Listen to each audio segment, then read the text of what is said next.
the Cleveland Browns squeaked into an AFC wildcard game, beat the Steelers, and almost beat the Chiefs to send them to the AFC Championship game. Who was the backup quarterback? Henne?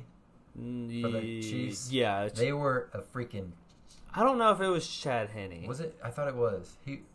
Maybe it was Chad Henne. It was their backup quarterback who scrambled for the first down and basically won them the game. They were a backup quarterback away. And then, so last year they went 11-5. This year, projected wins 9.5. Over/under. Over for sure. So I have them winning the division at 13-4, tying with the Ravens. But with their wins, they kind of beat the Ravens with standings, and I think they're going to win the division. I think that when they beat the Steelers in the playoffs, I think that was like the figurative passing of the torch.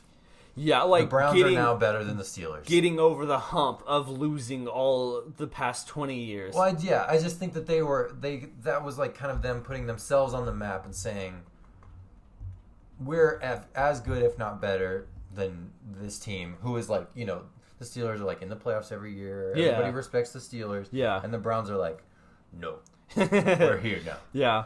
So the strength of schedule is 9. So it's better than the Steelers and the Ravens, but still not great. Mm-hmm. And I think that kind of gives them an edge, a little bit easier teams to put them at 13-4. Just a little bit.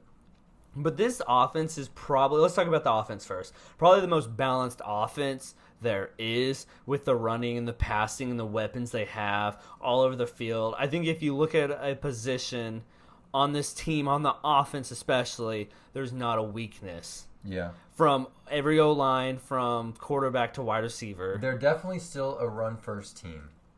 Yes. But you're right.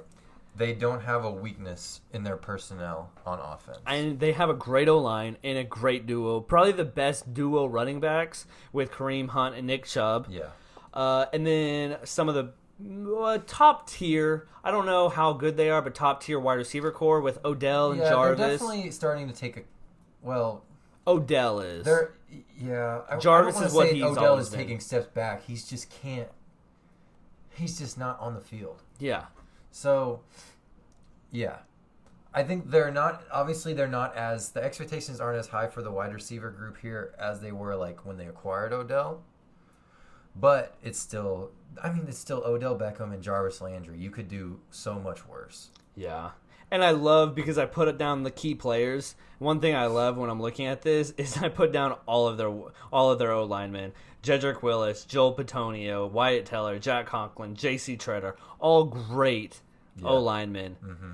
And this team is going to control the line with a great running back. As long as that O line stays healthy, I'm pretty confident it's a top 5 O line in the league. Yeah. And another thing I love about this team is there's some questions with Baker between some people, and it's if he's going to be good, if he's going to get resigned. It doesn't matter, because you could probably put like the worst quarterback in the league at in this position he has, and they will perform because of how easy their job is. But at the same time, I think Baker's good, and I think he's going to excel in this offense and kind of put them over the hump. Yeah. Offensively. Yeah, I think the Browns are kind of another one of those teams. Like, the time is now. They've got to. They shouldn't be having regular season problems. Yeah. Their focus needs to be on beating, teams like Baltimore in the playoffs. Yeah. Not just in the regular season. So my thoughts are, I agree, the time is down. I think they know that too. Yeah. Just look at their acquisitions: Jadeveon Clowney, Tack McKinney, Malik Jackson, Anthony Walker, Greg Newsome, Jeremiah Owusu-Karamoah. Yeah. And then they're getting their second-round pick from last year, the LSU safety Grant Delpit, back from injury. Yes. And then isn't there another guy who got injured, season-ending injury early on for them? I think it was somebody in the secondary. Don't hold me to that, but I think there was somebody else, like a corner or something. I know. But the defense wasn't bad last year. No, it definitely wasn't. But it also wasn't like top tier. Yeah. And I don't think any of these people are going to put them to the like number one defense. But Jadeveon Clowney is going to help. Anthony Walker helps a lot. Probably one of their better linebackers now. Yeah. Coverage Greg wise. Newsome, their first round pick. Yeah, Greg Newsome's going to be good.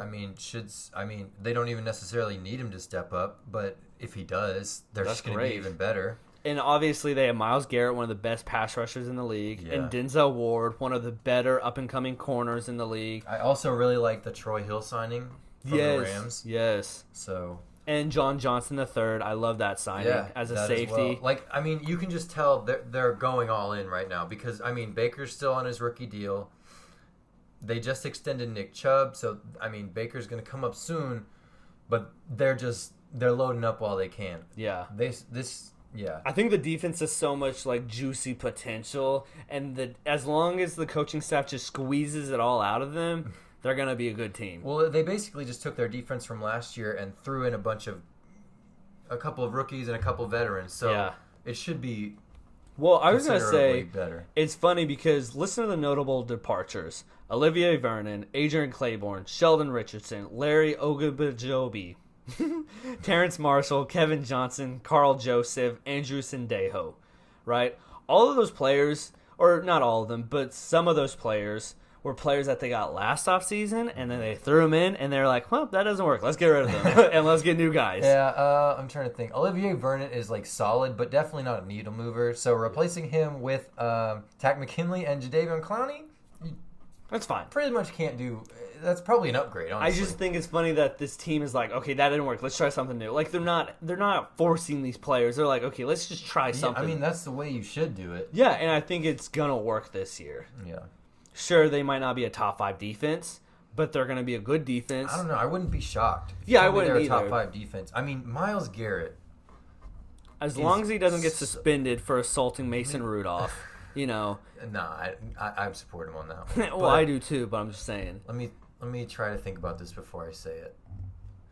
Myles Garrett might be the second best pass rusher in the entire league. Who's number 1? Aaron Donald. I don't know if Aaron Donald's number 1. Defensive lineman, yeah. Pass rusher, it's different. I don't think. Because I think like